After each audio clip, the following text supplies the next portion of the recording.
Hello, this is Jay Mitchell, and we are back with another episode of the Libertarian Uncensored podcast, going over all the posts on the Libertarian Uncensored subreddit. So first we have Rick Santorum says, pure democracies are not the way to run a country after Ohio election. And that's from the Washington Examiner by Frosty Slawman. And I would, kind of agree with that. Not for the reason that he's saying, because, he just wants everyone to obey his cultural standards, but I definitely think democracy can be a form of collective, tyranny of the majority, and that's why I'm personally against it, I don't think other people should determine what you can and can't do. I think that should be up to only you and your decision, I would say. Then we have, Lily Wood become first Asian American Libertarian mayor of Wichita, defeats current mayor from kcur.org by Ninja Lover, and I said, where is it? Good, cool to see an actual LP member, an LP member actually win something. Looks like LP Kansas might disagree because LP Kansas tweeted, make no mistake, Lily Wu is not associated with this party. She's backed by AFP and Coke, and ran on giving more resources to cops. So, I definitely think, she might not be perfect. I'm glad the parties can still hold her accountable. It's nice to see a registered libertarian actually win something, I would say. Then we have live stream premiere, season 2, episode 9, Wrestling with Socialism from Troubled Twins, and I posted that, and I said, probably one most Redditors should watch, because most Redditors seem to identify as socialist. For a brief period, I did as well. And, the thing with socialism is that it's nice, but, it's forced collectivism. And I think if you want to force people into a collective willingly, they should be able to. But I don't think you should force people into collective if they don't want to. I think you need consent. That's always something that's very important to me, I would say. You gotta consent when it comes to, if you want to do socialism voluntarily, I think that's fine. Most socialists want to use government force in order to enforce it over everyone. I don't think that's fine. Then we have more than half of the United States has passed laws that prohibit state agencies from contracting with other entities that boycott Israel, from Manconda 413, and that's a cross post from the World News Video subreddit. And I definitely think that's overreach, I would say. I think people want to boycott anything, they should be able to, and I don't think the state should have any say in that whatsoever. Then we have, looks like I'm never getting a car newer than a 2025 model. A government that has access to a kill switch to our own private vehicles is much closer to the Chinese Communist Party than most of you realize. Social credit score system is well underway from Dylan Ullman on Twitter, and I posted that, and I said that's a response to the government's new kill switch thing. They're going to say, if there's going to be, they're going to have new government kill switch, government will be able to shut down any vehicle starting with 2026 models. So that I don't think that's good. I said,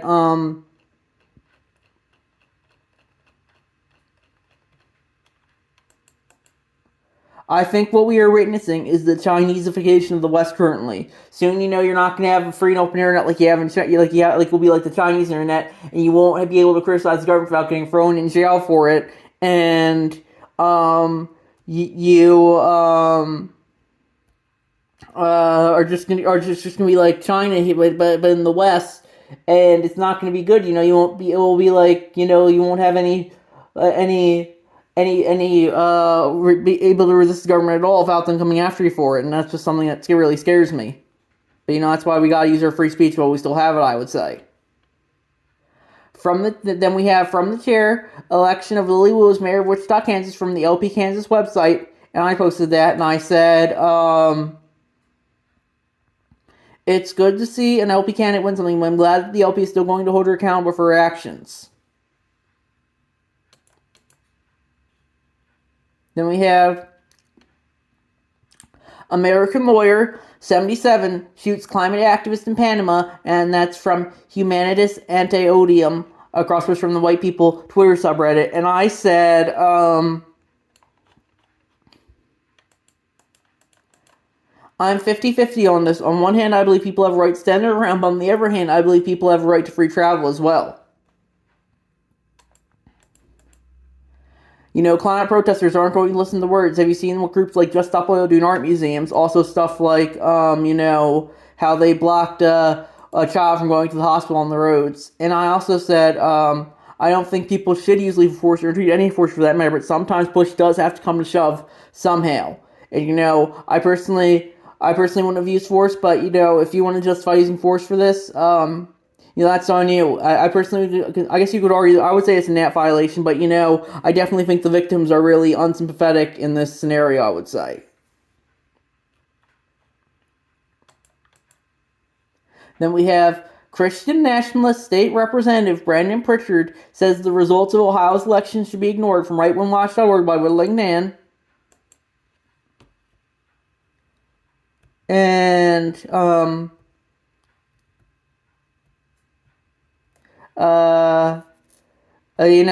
think,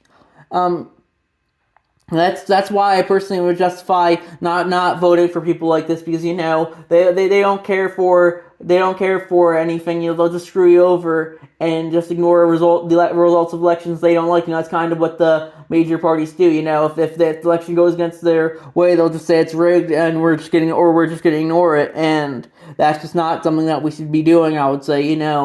I think that's why we shouldn't be. If you want to view an election as illegitimate, I think that's completely fine, but you shouldn't be forcing that on other people, I would say. If people want to view elections as legitimate and act accordingly, I think that's completely fine. But if they don't, that's fine too. But you shouldn't be forcing your beliefs on other people. I personally think if you want to smoke marijuana after the Ohio referendum says you can do so, I think you can. But you always could. Now just the state says it's legal, so it's important to remember just because the state says something doesn't make it true. Then we have Ron Paul and Pat Buchanan have had much more influence on today's GOP than Mitt Romney, John McCain, the Bushes, and Bob Dole from Mr. B on Twitter, and I posted that, and I said, probably for the best, to be honest. I disagree with some of Buchanan's more socially conservative stances, but at least he and Paul have always been non-interventionist. I definitely think, as much as they don't like Donald Trump, I definitely think the GOP is getting in a better place now than it was, rhetorically now, than it was in the 2000s. Policy-wise, of course, is another matter. Then we have Vivek was absolutely right to compare Nikki Haley to Dick Cheney. They are identical, not only fanatical warmongers, but want to profiteer off the wars they cheerlead, from Glenn Greenwald on Twitter, and I posted that, and I said, I think Vivek might be more neocon than he lets on, but I would definitely take him over anyone else on that stage.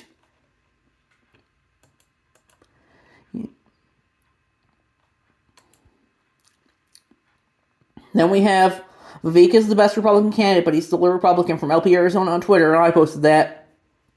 And I said,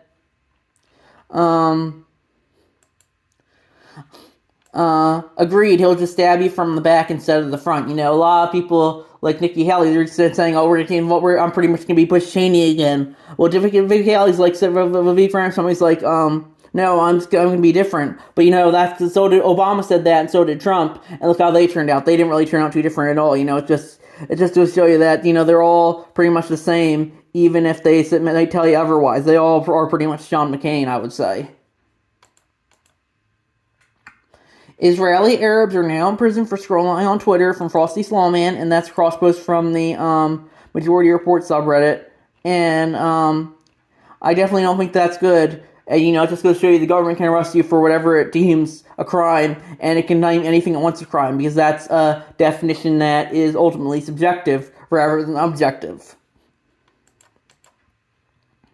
Then we have analyzing last night's debate, The People versus New York Times, from Lauren Chen on Twitter, and I posted that, and I said,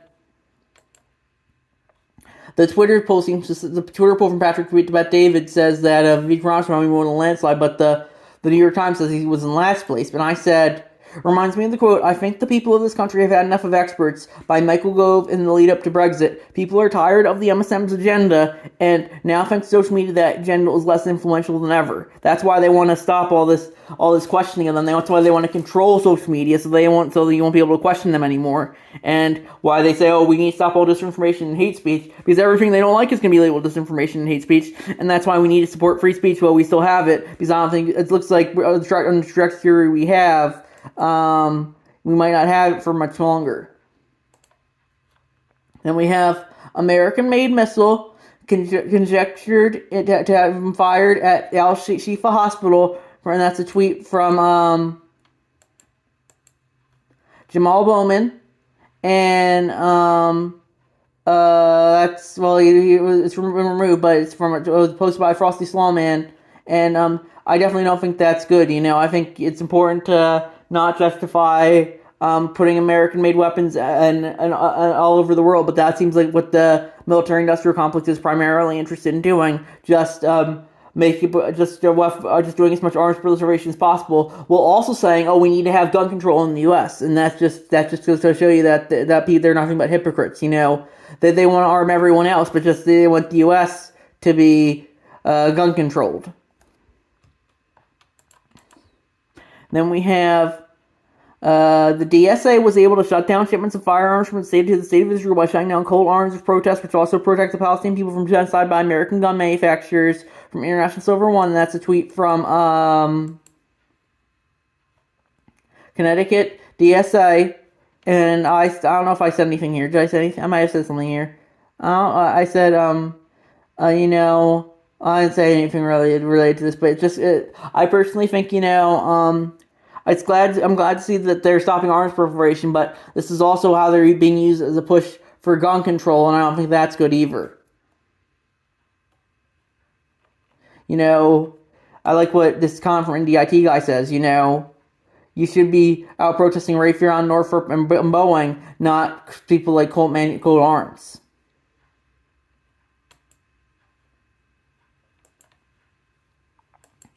Then we have a post that I made. Prague propaganda is incessant when it comes to content named Dickens, and that's a tweet from Michael Malice, and I made that, as I just said. And that's a picture of the new Spider-Man game, and Spider-Man says, "Profits shouldn't be part of the equation when it comes to basic human necessities." And I said,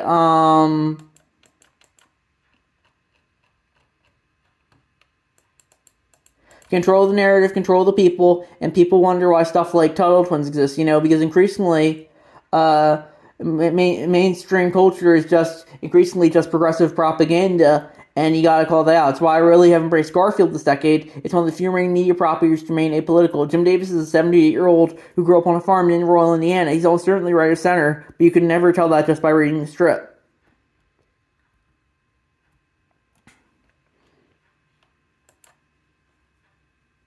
And that's why, I just increasingly don't care for the media, because it's all just a progressive circle jerk.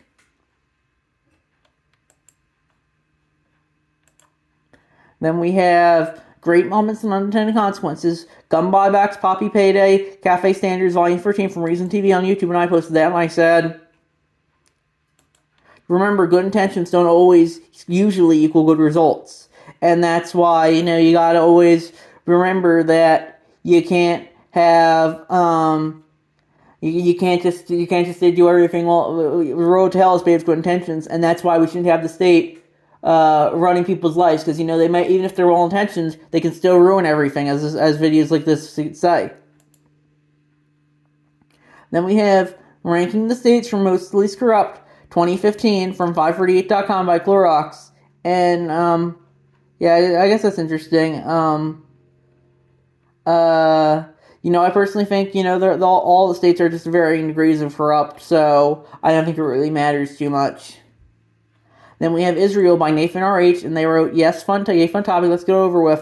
Because it's actually quite simple. Name in history the piece of theocracy or hasn't been one. Don't bust your ass looking. The best written history has ever known has been always want to be ideology side perpetrators. It's systematic. To build a government around a religion is committed a common lie, and that lie will be incomparable with other theocracies. Otherwise, they would be the same theocracy. They must reduce lies to one, inherently violent." And I said, what did I say? I said, I personally sympathize more with Palestine and Israel, but I think it should be up to them to settle it, not the U.S.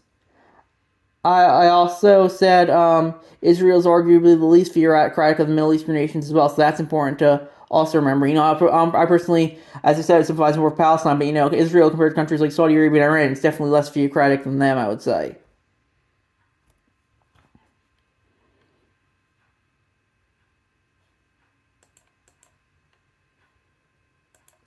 Then we have Ohio Republicans say it's their God-given right to restrict abortion access from Rolling Stone, from Donald Key. And I definitely think, I'm personally more pro-choice. If you want to get an abortion, I think you should be able to get an abortion, even if it's, even if you consider it murder. I personally think if you consider it murder, that's okay too. But I think we need to respect people's bodily autonomy. That's why I don't think the state should be regulating murders either. I think that should be up to the people and not the state. So that's something I think as well. And I also said, Donald Key commented, "Herp both sides." And I said, Democrat would never force anything on anyone. I linked to a comment from LP National on Twitter, and they said, "Hey, remember when we were trying to force every American to get a shot? But this is from today. Can't teach an old decrepit dog new tricks." And as President Biden tweeting, American workers are just worried to record anything else. They just need a shot. It just goes to show you that the Dems don't believe you have a right to work, and I think that's increasing something that's, it's not right. I think if you want to work, you should be able to work regardless of your age or current physical condition.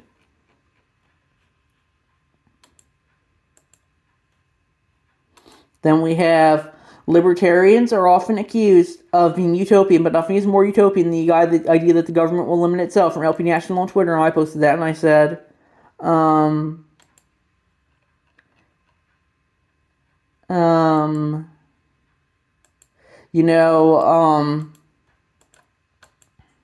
I think, I didn't really say anything here, but it is true because, the government isn't going to limit itself. The state is inherently authoritarian, and that's why I think we should let everyone have their own state as long as they don't force it on other people. And if you don't want to have a state, you shouldn't be forced to agree to any states.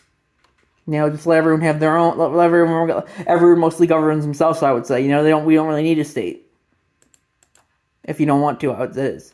Then we have a Future Divine Else post from TRHL, and that was a post to link to David Hogg's tweet from today. He tweeted, "When your policies are so shitty you have to change, you can vote in order to win." That was his reply. Tim Pool was tweeting raise the voting age to 30. But then in 2019 he tweeted, "Retweet if you support lowering the voting age to 16. And I said, ultimately, whoever makes up the electorate is going to be subjective to some extent. I think 18 is a fair voting age, but I know that the left wants it lower and the right wants it higher because they think it will benefit them."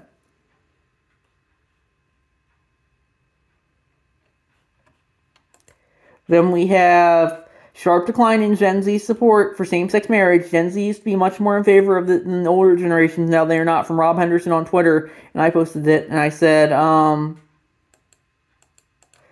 I said, I think social media is making a lot of young people more conservative. How crazy left has got. Normalizing 6-year-old drag queens is not something that's going to sit well with everyone. And that's something that I think increasingly, with how much young people are on social media and how many crazy leftists are on social media, that's why increasingly we're going to see people become more conservative as time goes on, at least compared to whatever the current standard is with all the woke stuff. Then we have, this hypocrite is an active enabler of the Israeli government's war crime against the Palestinian people. He gets money from IPAC, yet claims that ordinary Americans owning guns is a real issue, and not the fact that he's funding mass murder of Palestinian people. And that's a tweet from, that was a post from Arthur One on Jamal Bowman's tweet of weapons of war used to slaughter innocent Americans have no place in civilized society. And I said, same for pretty much all of them. It's why it's better to write in fictional characters. If there are no third parties on the ballot, they can't screw you over later. Then we have our Republicans finally getting serious about Social Security from Reason.com by 2000's time to charm. And I definitely don't think so. Republicans, Democrats, they're just grifters. They don't really have any principles other than just staying in power. And I think we're gonna wrap it up there. Let me check, see if there's anything. No, and I think we'll see you guys in the next episode. Bye.